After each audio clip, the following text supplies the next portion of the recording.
Peugeot's 2008 crossover offers an arguably more sophisticated take on the kind of little urban SUV-style design popularised by cars like Nissan's Juke.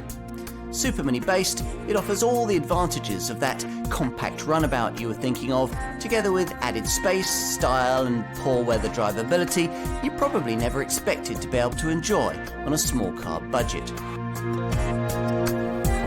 Fashion can take many forms, especially when it comes to cars. Here's one of them, the compact crossover, epitomised in this case by Peugeot's 2008 crossover. If you're not familiar with this kind of thing, then you very soon will be, as it's one of the market's fastest growing and trendiest segments. It's all come essentially from the success of one standard setting design. In 2010, Nissan's Juke showed that if you took a Supermini and re-bodied it with willfully outlandish, higher set SUV style looks, then strong sales would inevitably follow. Since then, we've seen a wide variety of different approaches in this sector, with Renault's Clio-based Captur model at one end and cars like the MINI Countryman and the Ford EcoSport at the other. In between lie contenders like the Skoda Yeti, the Vauxhall Mokka and the Chevrolet Trax. This 2008 is one of the more affordable takes on this trend, there to enable a small, fashionable family to get a foothold in this growing market niche. Based heavily on Peugeot's 208 Supermini, but with extra space and flexibility, a higher set driving position, more individual looks, and the option of mild off-road ability, this car seems to offer plenty more for your money, without too much of a price premium. Let's try it. So, what on earth should we expect here? The beefy looks and high driving position are mildly suggestive of four-wheel drive capability. The small, low-set steering wheel with its wrist flick action seems to promise sportiness, and the light steering, big glass area and soft ride are the kind of thing you'd find in a small MPV. Has Peugeot created from all this an endearing piece of compact family transport, or a car that can't quite make up its mind what it wants to be? I'm still not quite sure, but I think a lot of people will like it. Here's why. First off, because the higher, more commanding driving position and mildly SUV-style feel have been achieved without too many obvious changes to the nippy, well-balanced handling of the 208 Supermini, from which this car is largely derived.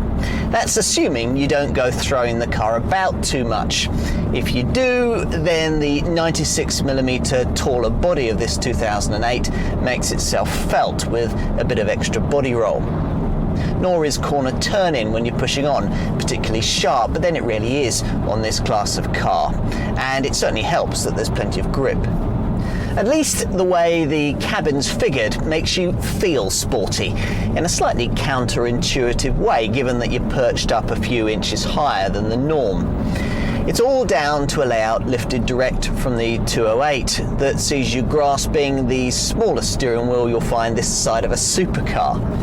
A potential problem, you might think, given that in most vehicles you view the instrument cluster through the wheel.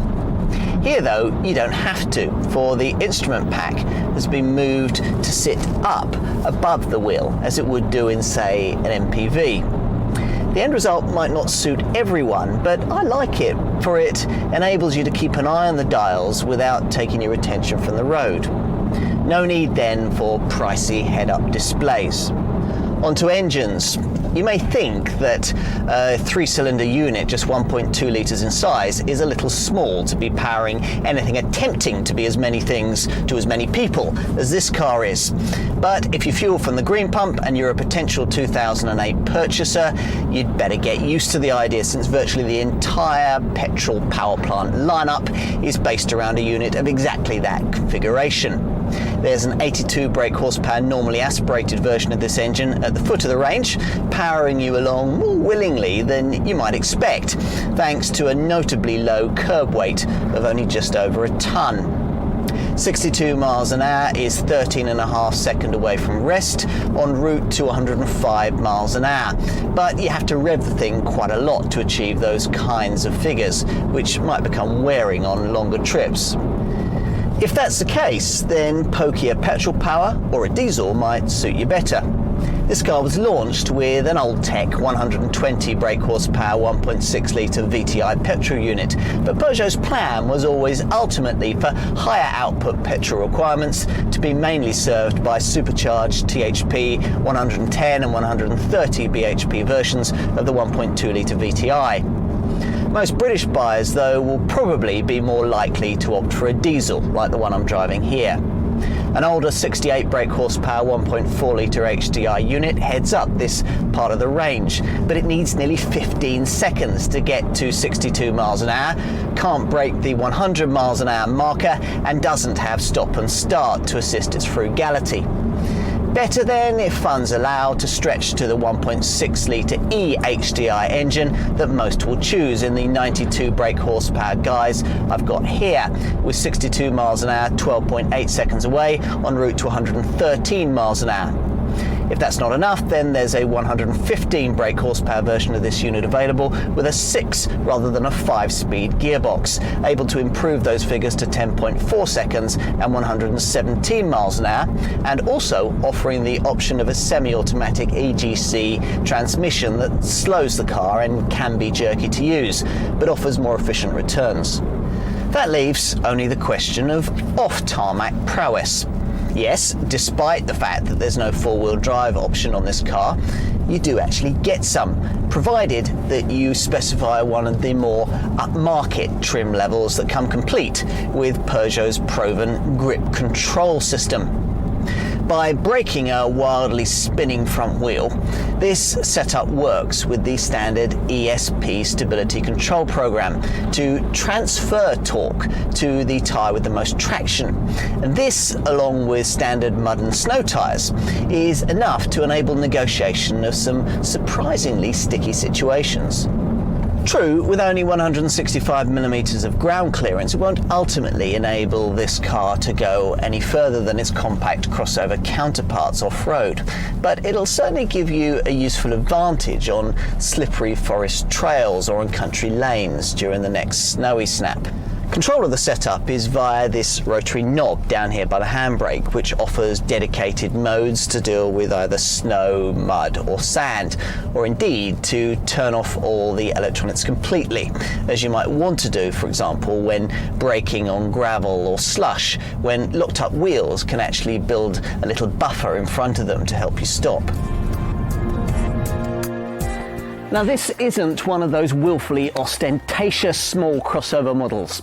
Peugeot clearly feels that this youthful market is now ready for something a little more sophisticated than the max power imagery of a Nissan Juke or the concept car looks of a Renault Captur. So they bought us this, essentially a version of their 208 Supermini subjected to a bit of bodybuilding, which has left it 200mm longer, 96mm taller and 25mm wider. The front is dominated by this upright, so-called floating grille, flanked by headlamps supposedly styled to outline a cat's pupil. But arguably the defining element of the design can be found in the side profile, where this curious kink above the centre B-pillar rises up to meet the silver roof rails. At the rear, LED tail lamps that light up with a so-called luminous claw motif frame the 2008 subtle shoulder line. The result, as I said, may not be the most overtly styled car in its class, but it's quietly handsome in a way that's old school Peugeot. It's practical too. The boot, 20% bigger than that of a 208 and 30% bigger than that of a Nissan Juke, offers 360 litres, about the same as you get in a rival Renault Captur or Vauxhall Mokka, but I'd suggest is a little more usable for a couple of reasons.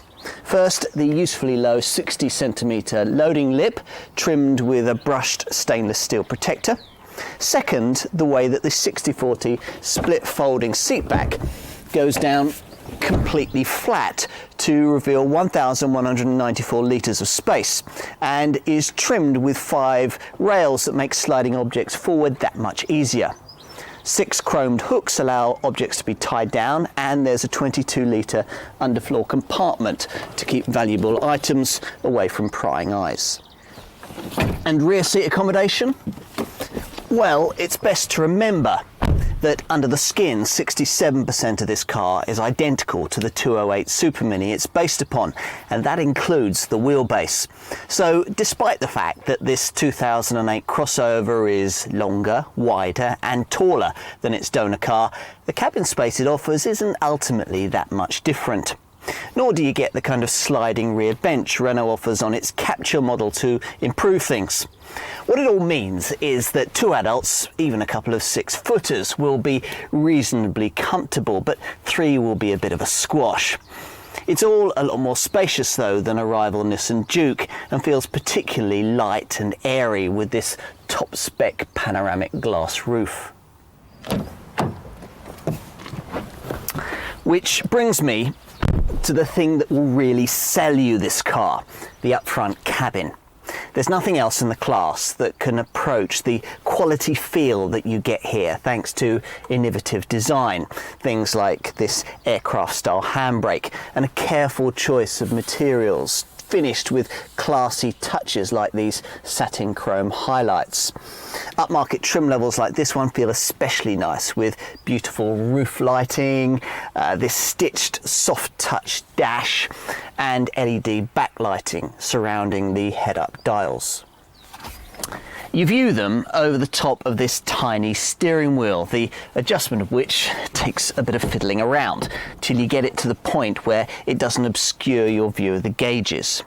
That's something not everyone may be able to manage completely to their satisfaction.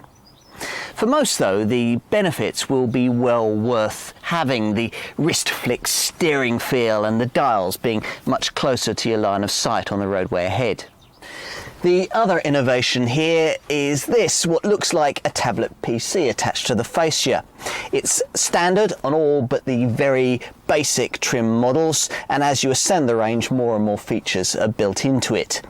Now, if I'm being honest, I'd have to say that the user interface isn't the most intuitive I've come across, especially if you're trying to navigate through the various menus on the move. But like most of these things, once you get used to it, after a few days of acclimatization, you'll be flicking through the various screens without a second thought. If you're looking at buying Peugeot's 208 Supermini, you should also be looking at one of these. Simple as that. With 2008 pricing ranging in the £13,000 to £20,000 bracket, after all, this crossover model demands a premium of no more than about £850 over an identically trimmed and powered 208. Within the 2008 range, engine choice tends to graduate up in increments of around £1,500, say from 1.2 to 1.6 litre VTI petrol or from 1.4 to 1.6 litre HDI diesel. If you're shopping at the bottom end of the range and deciding between petrol and diesel power, I'd take into account the impressive frugality of the 1.2 litre VTI petrol unit before finding another £1,300 to stretch up to the base 1.4 litre HDI diesel. So, how does this pricing compare to other small, chunky crossover models in this rapidly expanding sector of the market? Well, let's start by pitching this Peugeot against the two rivals that are closest in price and concept, Nissan's Juke and Renault's Captur. Both are priced almost identically to this Peugeot in entry-level petrol form at around £13,000. Those in search of more power will find that 2008 and Juke models are also near identically priced at 1.6 litre petrol level with around 120 brake horsepower on tap, budget around £15,000 here. The diesel comparison though is harder to make, with the 1.5 litre DCI unit used by the Juke and the Captur falling midway between this Peugeot's 1.4 and 1.6 litre HDI options. For many buyers, all that will really matter is that with a diesel starting price of well under £15,000, this 2008 offers one of the most affordable ways into black pump motoring in this segment. Other rivals aren't quite as closely pitched against this car, but that doesn't mean that there aren't plenty of other small crossover models that you could consider. The single design marketed as both a Chevrolet Trax and a Vauxhall Mokka, for example, the Chevy version cheap enough in entry-level petrol form to sit only £500 or so above a 1.6 litre VTI 2008.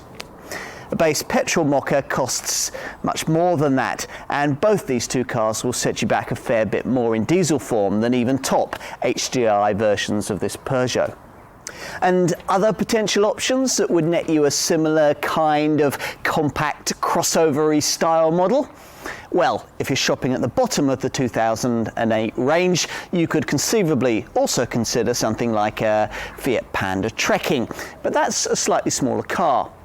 If you're looking at a 1.6 litre petrol 2008, then for only about £1,500 to £2,000 more, you could also consider something like a Skoda Yeti 1.4 TSI, a MINI Countryman 1, or a Fiat 500L Trekking 1.4. If I was looking at a 1.6 litre EHDI version of this Peugeot, I'd also take into account that a Skoda Yeti with a bigger 2 litre TDI 110 diesel engine could be mine for only around £1,500 more. So go the comparisons. If having made them you conclude that it is a 2008 that you really want, then whichever variant you decide upon, 1.2 or 1.6 litre petrol, 1.4 or as in this case 1.6 litre HDI diesel, you should be reasonably satisfied with the level of standard spec on offer, because all models get LED daytime running lights, roof bars, air conditioning that also cools the glove box, cruise control, power windows and mirrors, a trip computer, a decent quality CD stereo with steering wheel controls and an aux-in jack, plus hill start assist to stop you from drifting backwards on uphill junctions. Bear in mind that the grip control system is limited to pricier trim levels, optimising traction in poor conditions with the help of beefier mud and snow tyres. It's fitted to the top version that I've got here, a car that also gets niceties like a huge Cielo panoramic glass roof. As for options, well, a park assist system that'll automatically steer you into the tighter spaces is tempting, but many owners will want to concentrate on upgrading the 7-inch colour touchscreen that dominates the dash on all trim levels except the entry-level variant. Now, in its basic form, the high-resolution screen offers access to radio, a Bluetooth hands-free kit, and will play music files via a USB connection or audio streaming. But many owners will want to pay a few £100 extra to add satellite navigation to it, as I've got here. Beyond that, it's really down to your choice from a whole library of downloadable Peugeot Connect apps, which can do almost anything from warning you of traffic jams to locating a fuel station, from finding you a car park to locating a restaurant. You can also check the weather, search for tourist locations, find entertainment venues, even search for a trader via a Yellow Pages function. Very clever. Justifying a 5-star Euro NCAP rating, Safety Kit runs to twin front, side and curtain airbags, plus all the usual electronic assistance for braking, traction and stability control. There are also ISOFIX child seat fastenings and the option of Peugeot's clever Connect SOS and Connect Assistance services. If you specify these and have an accident, the car can automatically inform the emergency services, giving them your precise location. Could be a lifesaver. Now, I'm going to go out on a limb here and suggest that for many owners, the lowest overall running costs achievable with this car will come with a petrol rather than a diesel engine under the bonnet. There are a couple of reasons for this. First, the inherent frugality of Peugeot's entry-level 82 brake horsepower 3-cylinder 1.2 litre VTI petrol engine. And second, the fact that it's been developed in e-VTI form to run with a stop and start system that cuts the engine when you don't need it, stuck in traffic or waiting at the lights. In this guise, the car can achieve a diesel-like 99 grams per kilometre of CO2. Even without stop and start fitted, the 1.2 litre VTI variant that Peugeot offered at the launch of this model managed 114 grams per kilometre of CO2 and a very creditable 57.6 miles to the gallon on the combined cycle. You won't do anything like as well as that if you opt for the pokier 120 brake horsepower 1.6 litre VTI petrol model, which manages 47.9 miles to the gallon on the combined cycle and 135 grams per kilometre of CO2. hence the need for the supercharged e-THP 110 and 130 brake horsepower 1.2 litre VTI units Peugeot has also developed for this car. These manage 104 and 109 grams per kilometre of CO2 respectively. As for the returns you'll get from the diesel models, well, whichever of those you choose, 1.4 litre HDI or the lower or higher powered 1.6 litre e-HDI variants, whichever of those you go for, you're looking at pretty similar figures. 70.6 miles to the gallon on the combined cycle and between 103 and 105 grams per kilometre of CO2. Go for the top 115 brake horsepower 1.6 litre e-HDI variant with the more efficient EGC automatic gearbox, and you can improve those figures to 74.3 miles to the gallon on the combined cycle and 98 grams per kilometre of CO2. Both the 1.6s get the stop and start system as standard. Anything else? Well, insurance groupings range between 10 and 20 on the 1 to 50 grouping scale, which isn't the best showing in the class, but is far from being the worst. And servicing intervals are every 12,500 miles, plus you get a 3-year 60,000 mile warranty with Peugeot roadside assistance. The 2008 crossover is the car you probably didn't know you needed. A different way of looking at compact, stylish family transport. On paper, the advantages it offers over a standard Supermini in space, styling and potential driving flexibility are small. In practice though, they add up to a car that feels a far more rounded, more complete family tool. Not as a primary runabout perhaps, but a perfect second vehicle. Of course, this Peugeot is one of the later arrivals to the compact crossover sector, following on from rivals that are mostly more overt and aggressively styled. A likely 2008 buyer will probably have already looked at these kinds of cars and shied away. Not everyone, after all, needs to make a supermarket car park statement. In contrast, this design is arguably more sophisticated and certainly of higher perceived quality, especially from behind the wheel. True, it could be sharper to drive and a little cheaper to buy, but neither issue is a deal breaker. What matters is that Peugeot has understood clearly the kind of product this market needs if it's to widen its reach beyond the purely young at heart. In this 2008, Nissan Juke, Renault Captur and Vauxhall Mokka customers have a more refined, sensible alternative. If you're ready for just that, then you need to try this car.